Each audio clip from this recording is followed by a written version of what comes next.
y hemos titulado el nombre de este mensaje: cuando la fe vacila, cuando la fe titubea. Y la porción de la palabra del Señor que hoy leemos es una porción bien conocida. Es una de las más dramáticas demostraciones de cómo un discípulo del Señor puede llegar a fallarle. Esta narrativa que nosotros tenemos el día de hoy no aparece en un evangelio, no aparece en 2 de los evangelios, no aparece ni siquiera en 3 de los evangelios, sino aparece en los 4 evangelios. Si yo hubiera sido Pedro, yo le hubiera dicho al Señor: Señor, por favor, de que eso no aparezca en los 4 para que no se entere todo el mundo de mi estrepitosa caída. Pero el Señor, a través de su Espíritu, tuvo a bien de que esta porción quedara plasmada en todos los evangelios, para que este triste evento en la vida de Pedro no quede desapercibido. Sin embargo, el enfoque no debe ser la debilidad de Pedro y la vacilación de su fe, sino nosotros debemos, hermanos, enfocarnos en el Señor Jesús y su capacidad de recibir, perdonar, comisionar y aún restaurar a aquellos discípulos vacilantes. Ahora nosotros vemos y contemplamos la debacle de Pedro en esta porción de las Escrituras con cierta fascinación. Yo no sé si a ti te ha pasado, me imagino que sí, que vas probablemente a tu trabajo y vas con el tiempo justo y el tráfico va avanzando de una manera buena y tú dices: ahora sí voy a llegar a tiempo. Y de repente el tráfico se atasca. Pero, hermanos, sin mayor aviso, de una manera súbita, el tráfico se atasca y empiezas a caminar en el carro a vuelta de rueda. Y te empiezas a pensar: hay un accidente enfrente. Generalmente lo que sucede es de que 2 carros tuvieron un leve choque, pero todo el mundo que pasa enfrente de esos carros se le queda viendo, ¿no es cierto? Se le queda viendo y pudiera seguir el tráfico de una manera más fluida, pero todo el mundo tiene curiosidad. Todo el mundo tiene curiosidad. Y entonces las personas se le quedan viendo a esto. En inglés hay una palabra que se llama gawker. Me suena más simpática en español, que es simplemente un mirón. Y todos hemos sido mirones acá, creo yo. Pues a veces podemos tener esa actitud al ver lo que le sucedió al apóstol Pedro. Quedarnos viendo, hermanos, como unos testigos oculares de la caída estrepitosa de este amado discípulo. Pero déjame decirte algo que hay en mi corazón. Todos nosotros somos Pedro. Todos nosotros somos Pedro. Querer distanciar nuestra experiencia de la vida de Pedro sería un error. Esta narrativa evangélica, hermanos, viene y descubre de que, hermanos, muchas veces en nuestro caminar cristiano, nuestra fe titubea y nuestra fe vacila. Y lo que hemos leído es un reporte, es un retrato, es una radiografía de lo que sucede en el corazón de un discípulo cuando la fe empieza a titubear. El Señor se lo había advertido al apóstol Pedro. Él le había dicho: Pedro, Satanás te ha pedido a ti para zarandearte.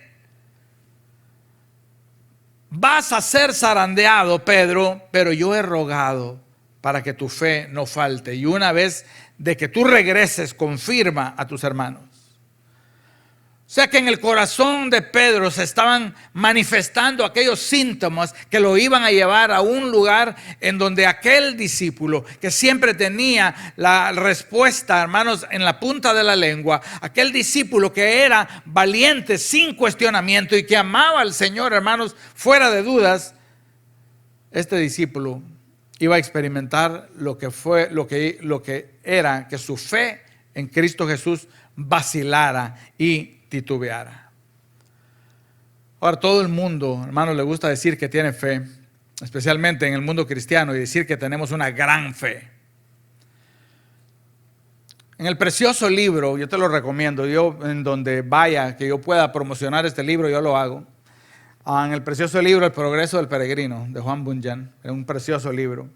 La carrera cristiana está representada como un viaje, un peregrinaje que se mueve desde la ciudad de destrucción, la ciudad del pecado, hacia la patria celestial.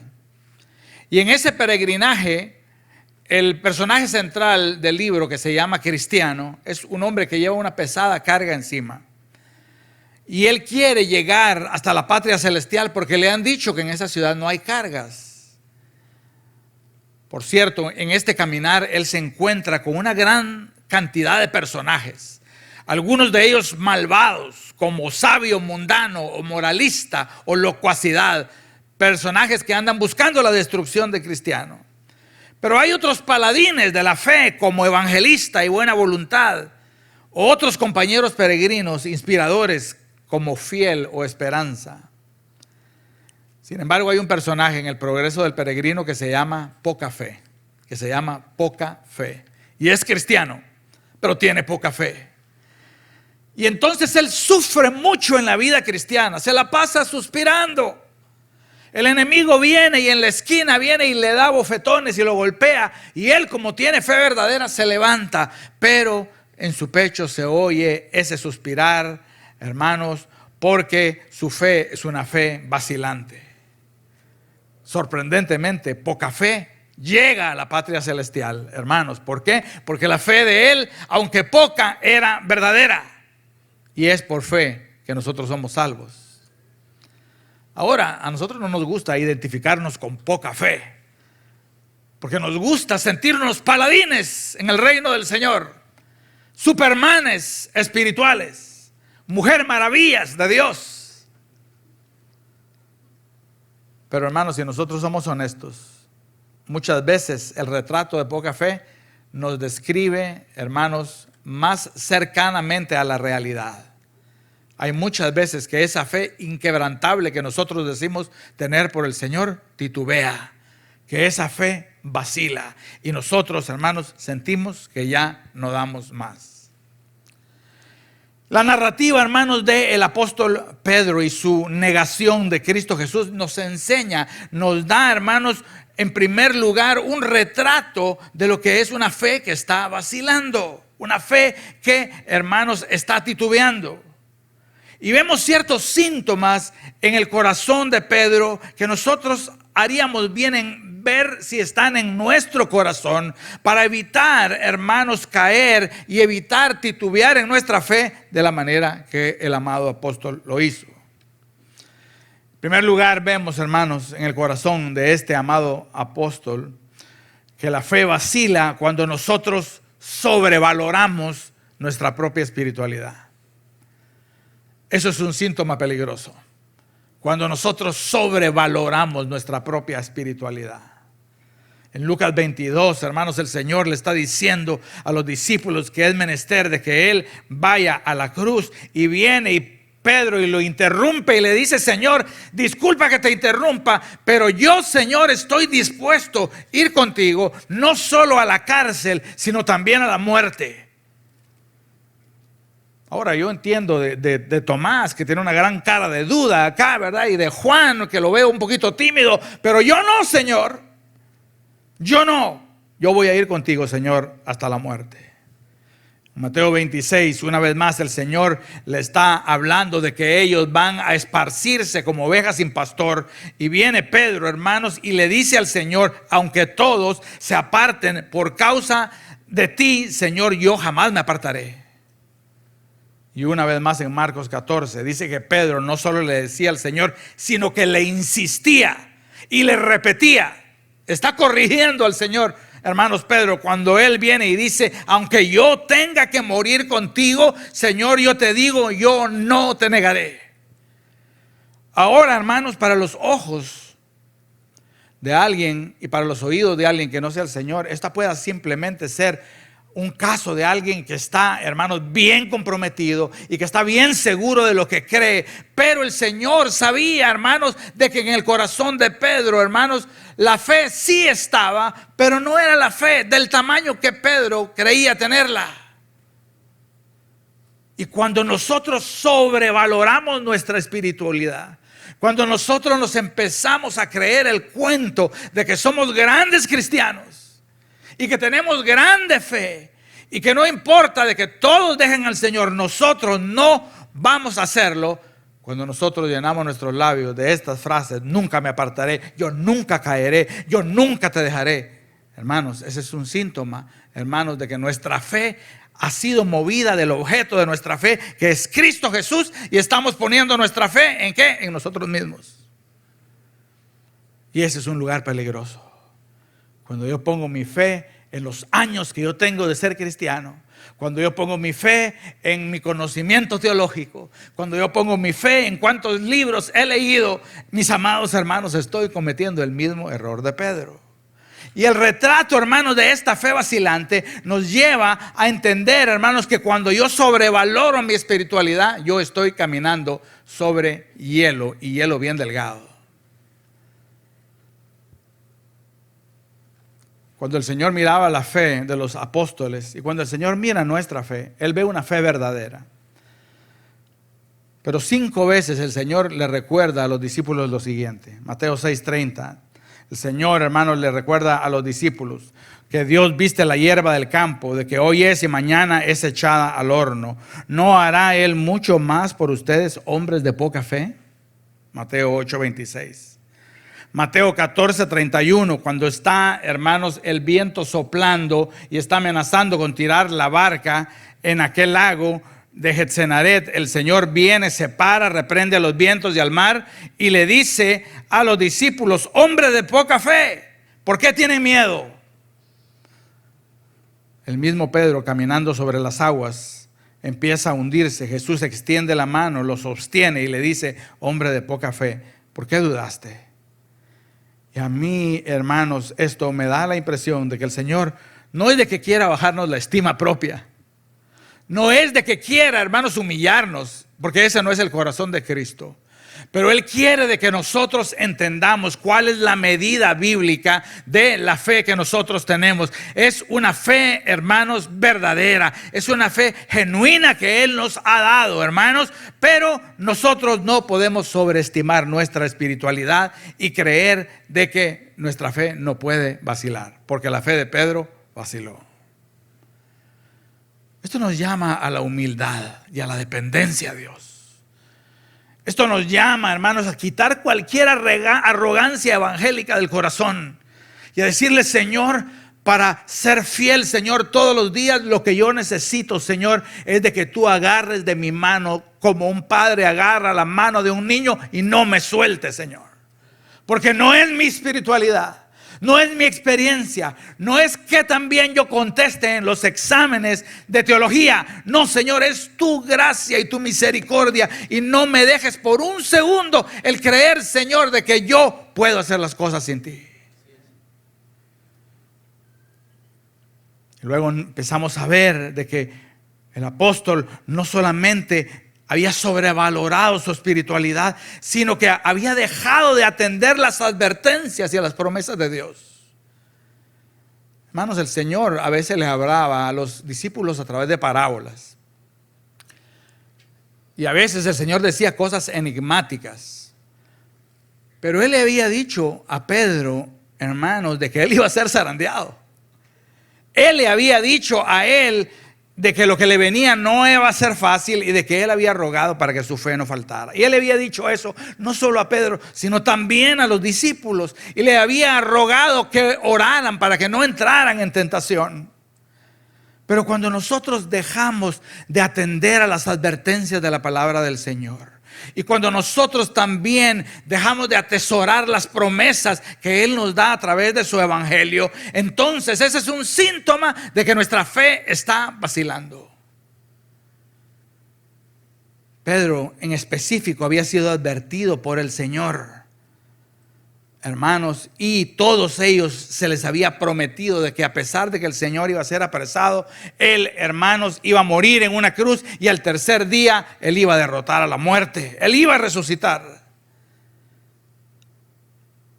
Pero hay momentos en nuestra vida cristiana en que nosotros empezamos a oír la palabra y empezamos a oír la palabra, hermanos, y empezamos a volvernos un poco cínicos. La palabra ya no hace la misma mella que hacía antes. Y empezamos a decir: sí, yo he oído ese mensaje, pero lo he oído en predicadores en el internet con mucha más unción.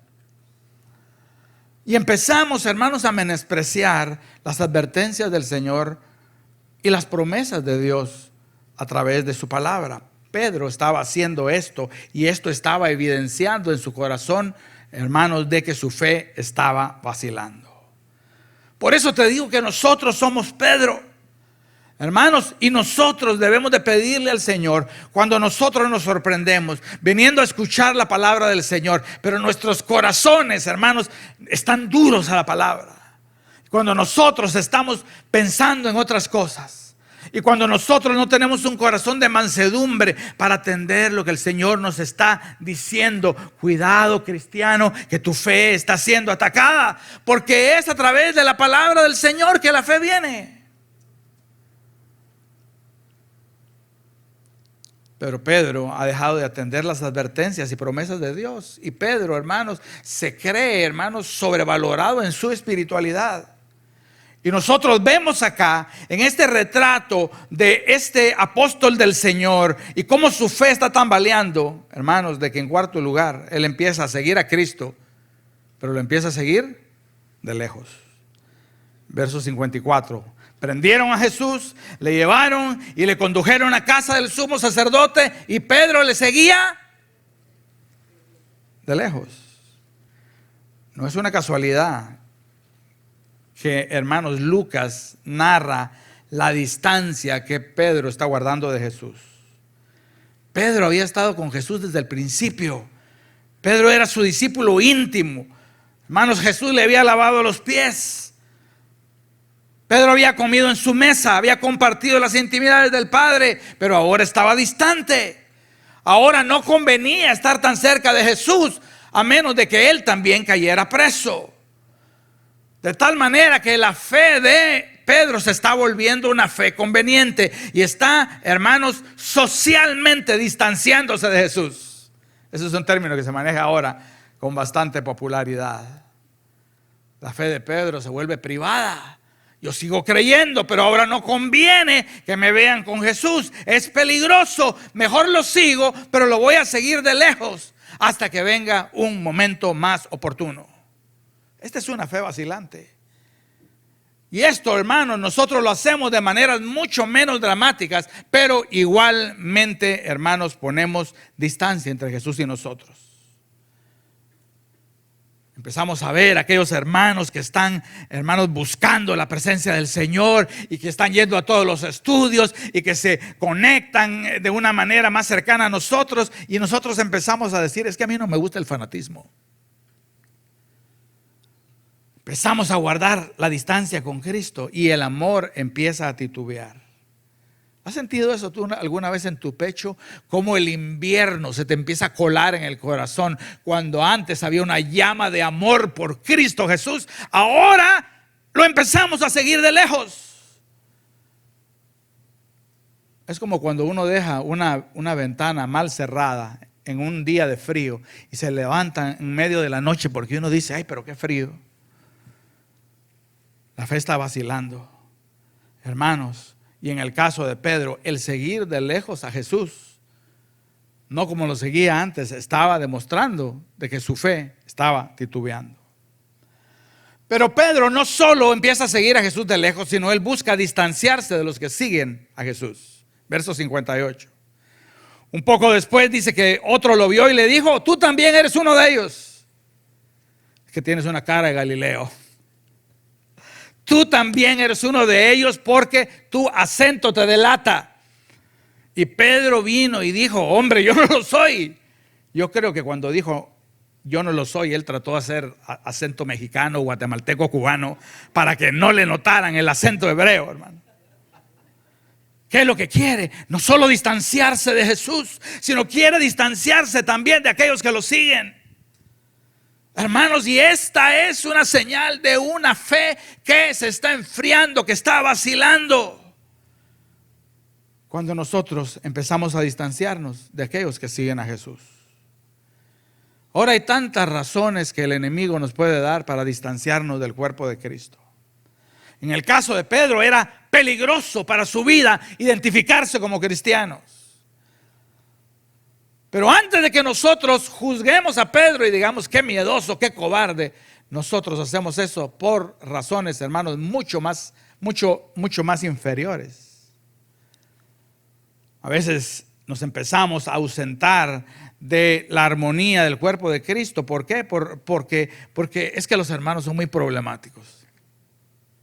Es que hay una hermana ahí que me mira un poquito mal y mejor me quedo en mi casa. Es que no estoy totalmente de acuerdo cómo las cosas se hacen en la iglesia. Es que no siento química. Es que necesito pasar un tiempo de soledad. Esta es una de mis favoritas por lo original, no porque sea válida. Es que me estoy dando un sabático de la iglesia. Es que ahora es más prudente quedarse en casa. Hermanos, pero atrás de cada excusa está la misma razón que Pedro, hermanos, le está dando al que lo cuestiona. Él quiere poner una distancia entre él y los que siguen a Jesús porque le parece conveniente. Pero la razón verdadera es de que su fe está siendo zarandeada y no se ha dado cuenta.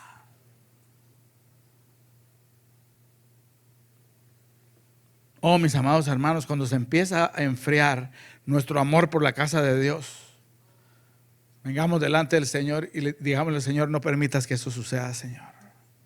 Porque si tú has dicho que tú te paseas en medio de tus hijos, bendiciendo y corrigiendo y sanando y salvando, ¿qué razón tengo yo, Señor, para poder, Señor, decir que necesito distancia? Tal manera, hermanos, de que el Señor nos ofrece acá el retrato de un corazón cuya fe está vacilando.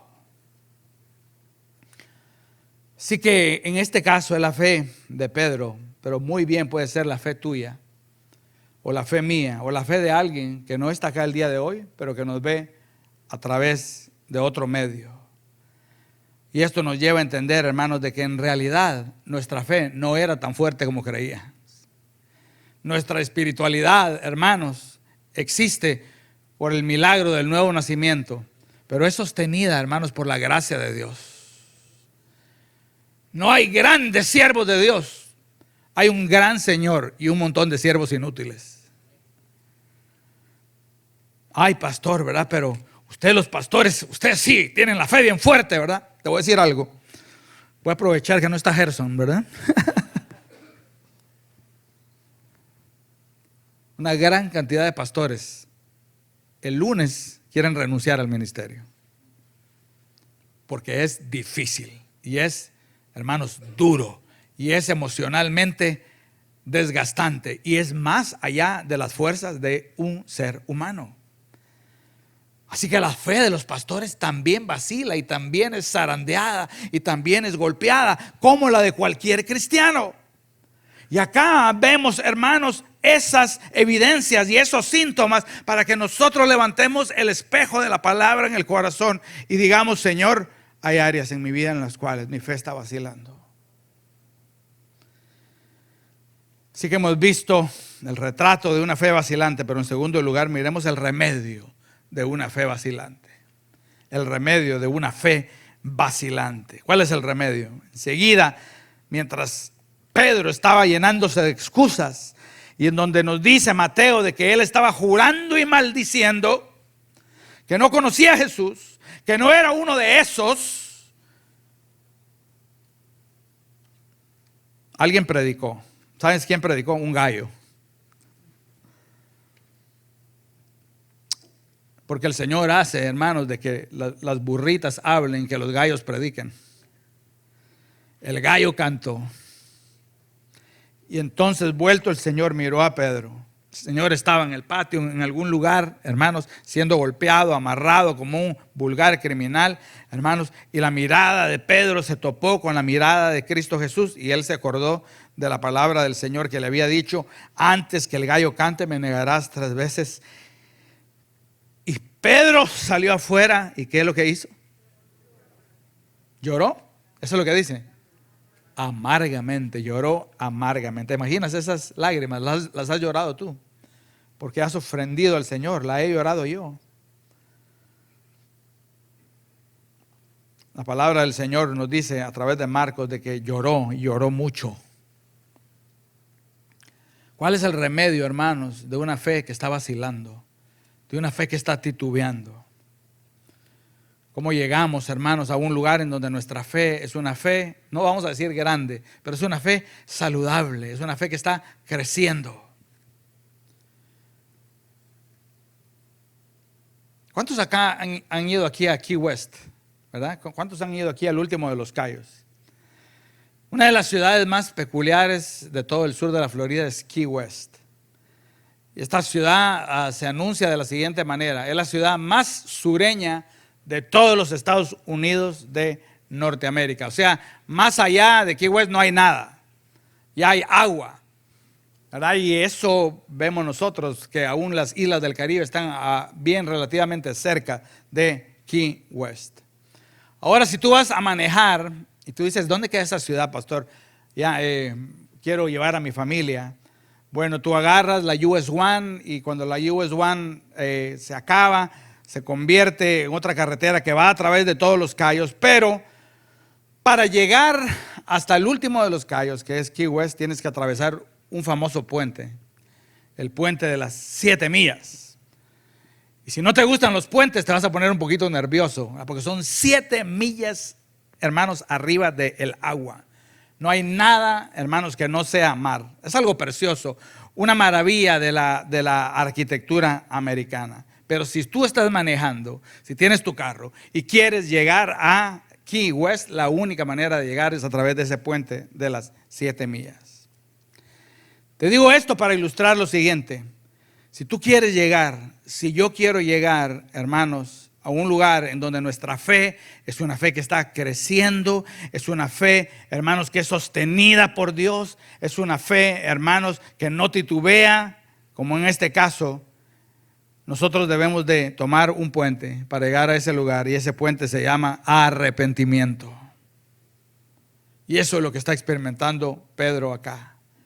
Para llegar a un lugar, hermanos, en donde su fe se levante, él necesita pasar por el puente del arrepentimiento. Y es ahí en donde él está pasando cuando él sale de aquella escena, cuando no aguanta los ojos de Jesús y llora amargamente, o llora mucho, como dice Marcos, el evangelista. Ahora Pablo describe el arrepentimiento de esta manera. Genial, Pablo, 2 Corintios 7:10. El arrepentimiento es una tristeza espiritual por nuestro pecado, producida por Dios, pero es una tristeza que nos lleva a la vida.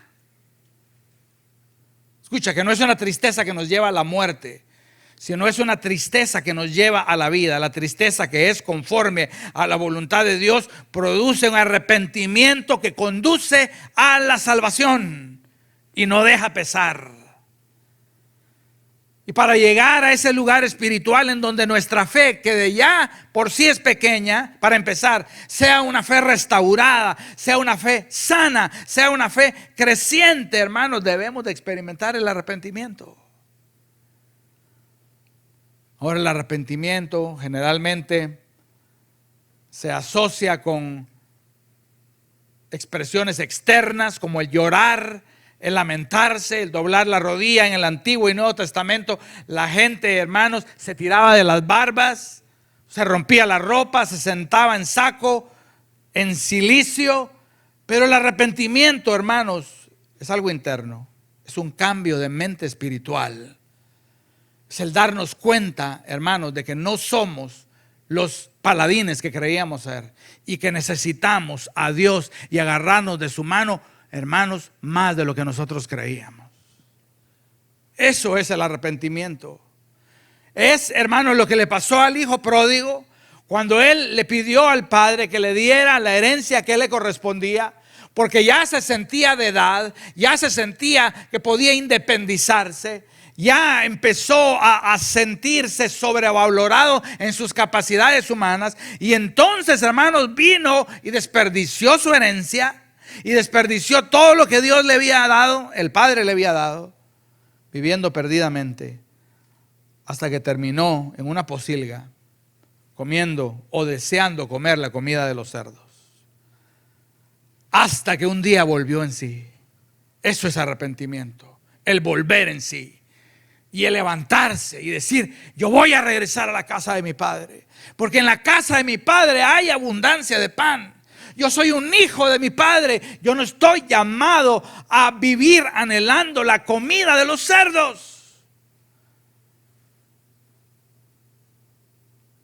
Tuvo un cambio de mente espiritual y como hijo de su Padre se levantó.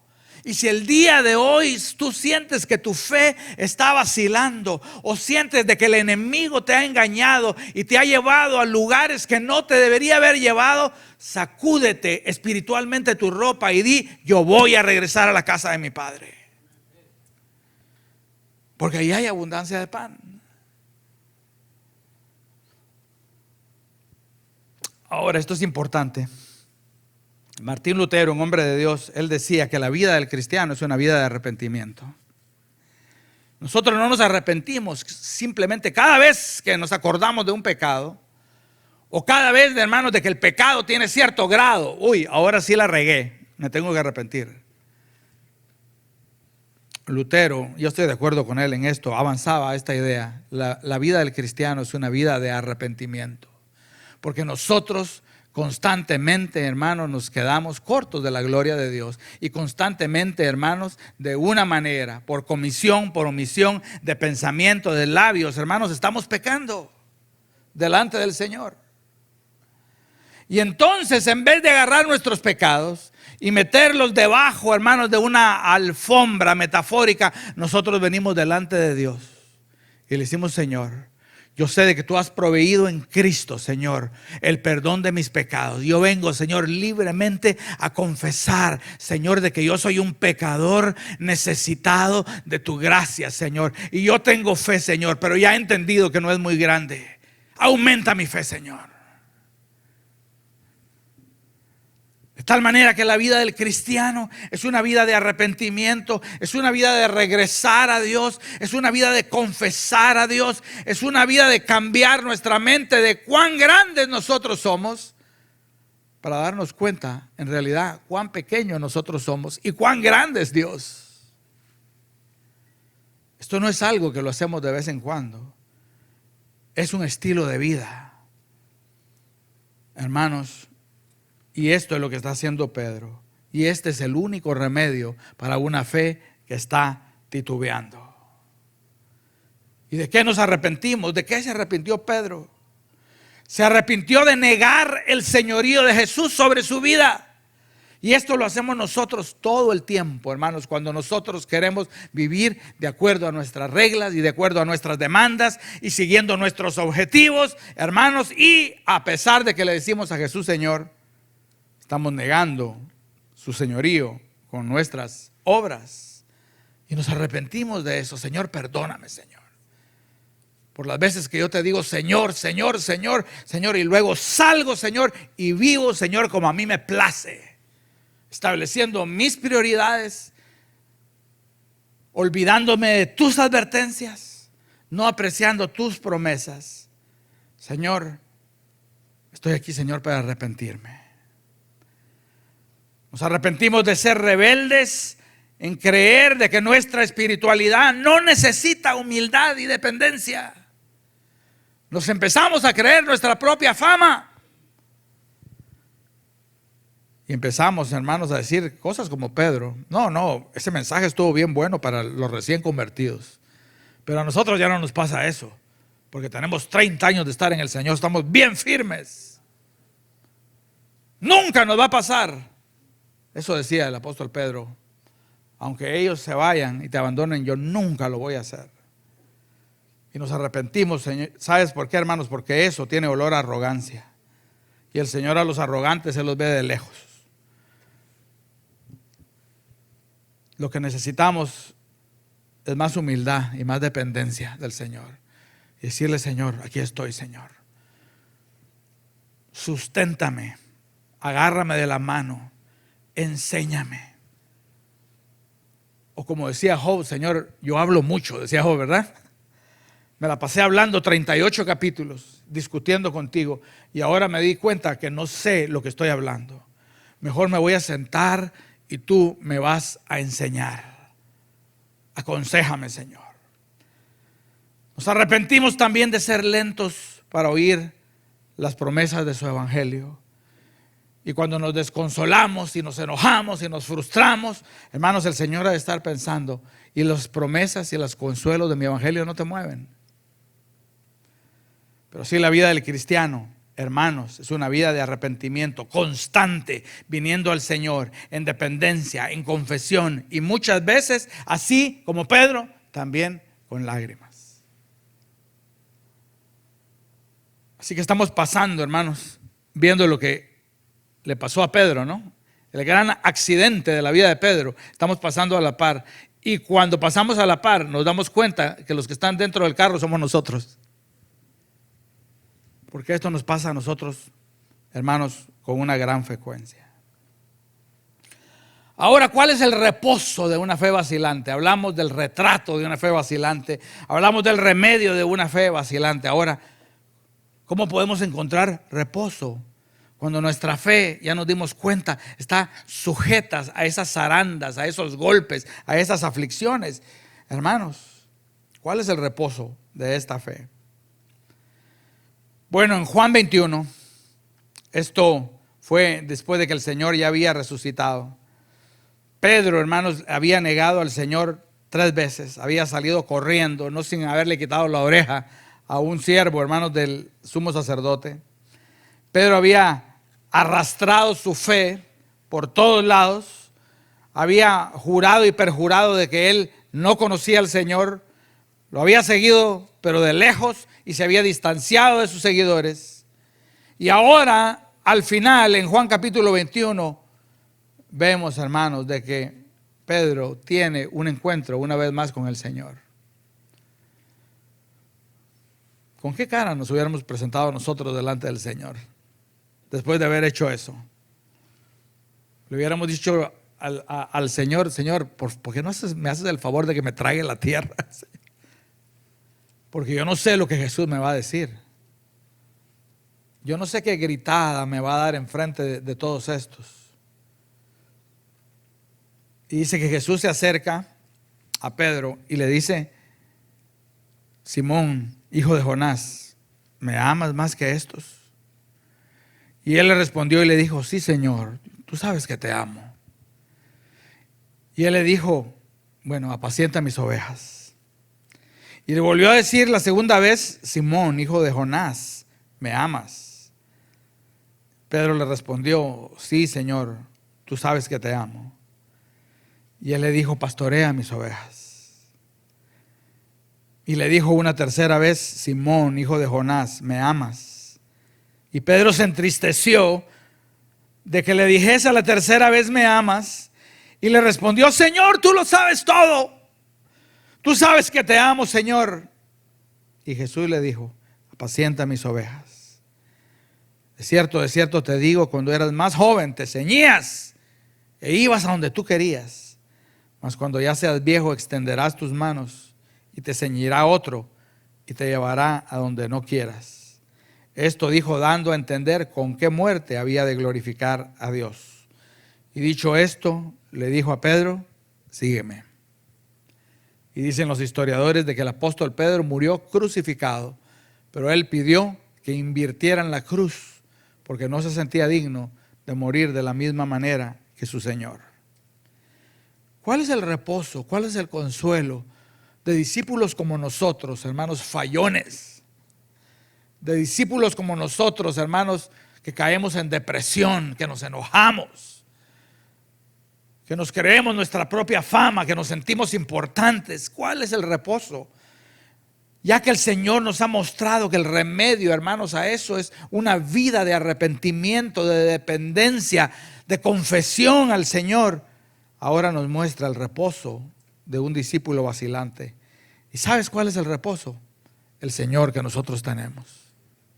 Ese es el reposo.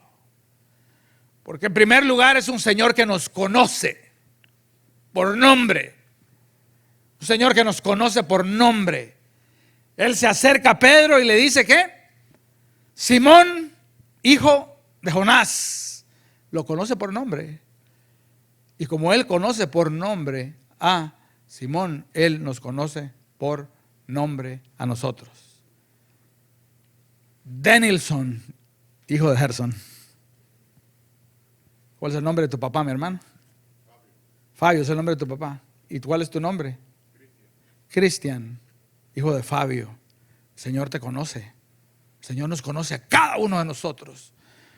Nuestros miedos, nuestros malos ratos, nuestros momentos de fe vacilante, cuando sentimos que ya no damos más, los suspiros de nuestros corazones, Él los conoce. Y el reposo de un discípulo vacilante es un Señor que lo conoce.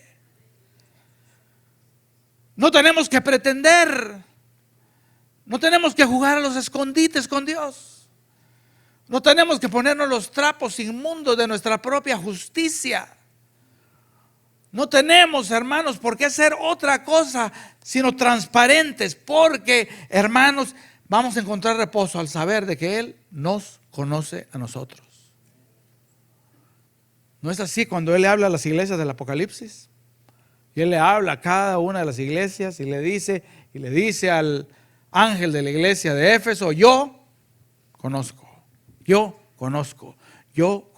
porque Él nos conoce. Hermanos, y esto no nos da temor ni vergüenza, sino trae al corazón reposo. ¿Sabes por qué? Porque Él nos conoce. No solo nos conoce, sino de una manera sorprendente. Esto yo te confieso, te lo voy a decir porque está acá, no lo entiendo completamente, pero de una manera sorprendente Él confía en nosotros. Si no, no le hubiera dicho a Pedro: ve y apacienta mis ovejas. Lo comisiona. Después, hermanos, de que ha fracasado vilmente, después, hermanos, de que lo ha negado con testigos, después de que, hermanos, ha practicado una fe conveniente, el Señor viene, hermanos, y lo comisiona. Y le pone, hermanos, ovejitas y corderitos para ser pastoreados por Pedro. ¿De dónde viene, hermanos, esa confianza que el Señor deposita en gente tan, hermanos, vacilante como nosotros? Señor, respóndenos, Señor, porque nosotros no lo entendemos, pero tu palabra nos dice que tú, Señor, no solo nos conoces, sino también nos llamas a la obra del ministerio. Él nos llama a la obra del ministerio. Él nos llama a tener un grupo de hogar. Él nos llama a predicar. Él nos llama a evangelizar. Él nos llama a consolar, a exhortar a nosotros. Y el tener un Señor así, hermanos, es lo mejor que un discípulo vacilante puede tener. Es un Señor, en último lugar, que nos restaura. Dice que dicho esto, le dijo: sígueme, Pedro. Yo creo que Pedro pensó que le iba a decir: quédate ahí, porque tú fracasaste miserablemente como discípulo. Pero no, le dice: apacienta mis corderos, y le dice: sígueme, Pedro. Porque es por gente como tú que yo vine a morir en una cruz. Por eso decía Pablo que él era el jefe de los pecadores. Por eso nosotros, hermanos, podemos decir lo mismo. Por eso un cristiano, hermanos, que sobrevalora su espiritualidad es alguien, hermanos, que no ha conocido la profundidad de su pecado. No tenemos nada que el Señor no nos haya dado. Y este es un Señor que nos restaura. Y es un Señor que confía en nosotros. Y es un Señor que nos conoce. Y como dice el principio del texto que leímos, cuando nosotros estamos pasando por la zaranda, cuando nosotros estamos siendo sacudidos en nuestra fe, Él está pidiendo al Padre. ¿Para qué? Para que nuestra fe no falte. Él está intercediendo por nosotros. Yo estoy aquí para decirte, hermanos, qué gran Señor tenemos, ¿no es cierto? Sirvámoslo con excelencia, sirvámoslo con humildad, sirvámoslo con todo el corazón. Porque cuando nosotros estemos vacilando en nuestra fe, es alguien que no nos condena, sino es un Señor que nos restaura. Hebreos 4:15 dice lo siguiente: no tenemos un sumo sacerdote que no pueda compadecerse de nuestras flaquezas. A ver cuántos acá tenemos flaquezas, hermano. Él se compadece de nuestras flaquezas. porque Él fue tentado en todo como nosotros, pero sin pecado. Yo estoy aquí para compartir contigo el sentir de mi corazón y decir, este es el Señor que yo necesito. Este es el Señor que tú necesitas. El Señor de discípulos con fe vacilante, que no echa a la basura, que no despide, sino que restaura. Terminemos con 3 aplicaciones. Hemos hablado del retrato de una fe vacilante, hemos hablado de el remedio de una fe vacilante, una vida de arrepentimiento, hemos hablado de el reposo de una fe vacilante, y terminemos con unas recomendaciones para discípulos de fe vacilante, que somos todos nosotros. En primer lugar, cuando nosotros oremos, asegurémonos de incluir la siguiente oración, sencilla pero poderosa, pero frecuentemente se queda a un lado de las cosas que nosotros pedimos. Los discípulos se acercaron a Jesús y le dijeron, Señor, aumentanos la fe. Aumentanos la fe, Señor. Ayuda a nuestra incredulidad. Ayuda a nuestra incredulidad. Gente que había visto, hermanos, cómo Jesús había, hermanos, convertido panes y peces y había alimentado a miles. Gente que había visto cómo Jesús había caminado, hermanos, en el mar. Gente, hermanos, que había visto cómo Él había levantado a muertos de la tumba. Le está pidiendo al Señor, aumentanos la fe. Hermanos, y si es cierto, lo que nosotros sabemos que es cierto, que el justo por la fe vivirá, hagamos de eso una petición frecuente. Señor, aumenta mi fe, Señor. Porque ya entendí lo que significa cuando tú, Señor, llamaste a los discípulos hombres de poca fe. Tengo fe, Señor, pero no es ni como un grano de mostaza. Ayúdame, Señor. Aumenta mi fe, Señor. Bueno, aquí van las 3 recomendaciones pastorales, hermanos, para que todos vengamos y las practiquemos. En primer lugar, ejercitémonos en el uso de los medios de gracia que Dios nos da para crecer en fe. Nuestra fe no va a crecer de una manera mágica. No va a venir una hada como de Disney y va a soplar un polvito, ¿verdad? ¿Ya? Y wow, ahora sí salí con más fe. Sino que el Señor nos ha dado medios de gracia para que nuestra fe se fortalezca. Nos ha dado la palabra, hermanos, y oren por su predicador, por su pastor y por aquellos que los visitan, para que cuando la palabra sea predicada no sean las opiniones de un hombre, sino que sea la verdad de las Escrituras. Y cuando esa palabra esté siendo predicada, hermanos, atendámosla con mansedumbre. Digámosle, Señor, háblame, Señor, porque mi fe necesita ser fortalecida. En las diversas actividades de la iglesia, en donde hay oración, en donde hay estudio de la palabra, trata de asistir en la medida de tus posibilidades a esos lugares. No para que el pastor te vea, no porque Sebastián te va a llamar para decir por qué no estuviste, sino porque nos conviene, para que nuestra fe crezca, para que nuestra fe se fortalezca, para que nuestra fe, hermanos, se vuelva robusta. Así que en primer lugar, usemos los medios de gracia, porque cuando nosotros le decimos al Señor, aumenta la fe, el Señor va a decir, amén, hijo, he oído tu petición. Ahí está tu iglesia, ahí están tus hermanos, ahí está tu pastor, aquí está tu Biblia, aquí están tus rodillas, aquí está la bendita oración para que tu fe sea fortalecida. Amén.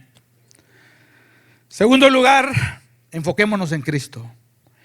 No hay manera más fácil de, hermanos, llegar a un lugar en donde nuestra fe titubee que cuando quitamos los ojos del Señor. Que cuando empezamos a poner los ojos en todos lados y lo ponemos en lo que dice Fox News y lo que dice CNN, y ya viste lo que apareció en el Herald el día de hoy, y ya viste lo que está poniendo esta gente en YouTube, y hermanos, empezamos, hermanos, a poner nuestra mirada y a poner nuestra atención, hermanos, en tantas cosas. Y como nos decía nuestro hermano cuando leyó la palabra, la manera de correr la carrera de la fe es puesto los ojos en Jesús, autor y consumador de la fe. Cuando ponemos los ojos en el hermano de la par, por supuesto que le vas a ver sus flaquezas y él te va a ver las tuyas. No, es que aquí, míralo, ya viste lo que está haciendo. No, ya no vengo acá. La manera más fácil, hermanos, de nosotros llegar a una fe que titubea es poner la mirada en el hombre y quitar la mirada de Cristo. Él es el autor y consumador de la fe, Cristo Jesús. La única manera de correr la carrera espiritual sin tropezar.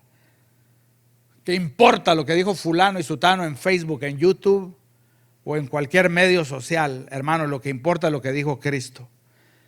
Y me acuerdo de aquel bendito coro: fija tus ojos en Cristo, ¿no? ¿Ya lo saben?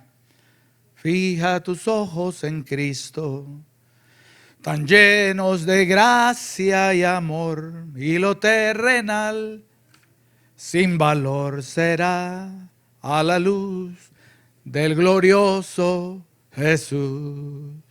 Enfoquémonos en Cristo. No caigamos como Eva, que el Señor la distrajo de su sincera devoción a Cristo y la puso en algo que no debía poner su mirada. Última recomendación para discípulos de fe vacilante, hermanos. Yo quiero que en este momento tú mires a tu hermano que tienes a la par, o mires a tu hermano que tienes atrás, que lo mires a tus hermanos que están allí. Gustavo, mira a tu hermana que tienes a la par, míralos a ellos. Mírense los unos a los otros. Ustedes son el cuerpo de Cristo, hermanos. Ustedes son día de adoración, una iglesia del Señor Jesucristo. Recomendación para discípulos de fe vacilante: edifiquémonos, ayudémonos los unos a los otros, hermanos, en la batalla de la fe. No nos pongamos tropiezo el uno al otro. No nos critiquemos el uno al otro. No vengamos, hermanos, y seamos como esos soldados en la guerra que empiezan a disparar y al primero que matan es a uno que tiene el mismo uniforme. Hermanos, estamos llamados a amarnos los unos a los otros. Estamos llamados a orar los unos por los otros. Estamos llamados, hermanos, a exhortarnos los unos a los otros con gracia. Estamos llamados, hermanos, a correr esta carrera y a perseverar juntos. Así que tu murmuración o mi crítica, hermanos, carnal, no va a ayudar al hermano. ¿Sabes qué sí va a ayudar? Cuando oras por él, cuando lo apoyas, cuando lo llamas, cuando lo amas. Vas a ayudar a que este discípulo que está titubeante, que este discípulo cuya fe está vacilando, sea afirmado. ¿No fue eso lo que le dijo el Señor a Pedro? Le dijo: mira, tú que te crees, bueno, Pedro, ya, dejémoslo ahí. Nunca, ¿verdad? Nunca me vas a negar. Está bueno. Te voy a decir algo, Pedro. Satanás te ha pedido para zarandearte como trigo, pero yo he rogado por ti para que tu fe no falte. Y tú, una vez vuelto, ¿qué? Confirma a tus hermanos. Confirma a tus hermanos. Ayuda a tus hermanos. No juzgues a tus hermanos. No los condenes. Ayúdalos, afírmalos. Gracias te damos, Señor.